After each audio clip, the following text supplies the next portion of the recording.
Chiranjeevi big boss cinema వల్లే ఆ trend start అయిందా అంటే అవునంటున్నారు సినిమా ప్రియులు.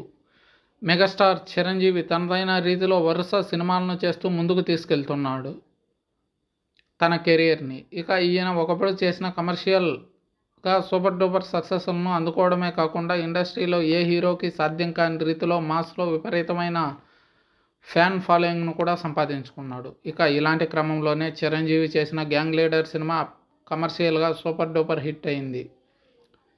గ్యాంగ్ లీడర్ సినిమా ఒక ట్రెండ్ సెట్టర్గా నిలిచింది. గ్యాంగ్ లీడర్ సినిమాని పలు భాషల్లో రీమేక్ చేయడం కూడా జరిగింది. విజయ్ బాపినేడు డైరెక్షన్లో వచ్చిన మరో సినిమా అయిన బిగ్ బాస్ సినిమా భారీ అంచనాలతో వచ్చి డిజాస్టర్గా మారింది. అయితే ఈ సినిమాలో సిస్టర్ సెంటిమెంట్ని ప్రధానంగా చేసుకుని ఈ సినిమాని చేశారు. అయినప్పటికీ ఈ సినిమా మాత్రం ఆశించిన రీతిలో ప్రేక్షకుల అంచనాలను అందుకోలేకపోయింది. ఇక ఈ సినిమా నుంచి సిస్టర్ సెంటిమెంట్ కథలకు బీజం పడిందనే చెప్పాలి.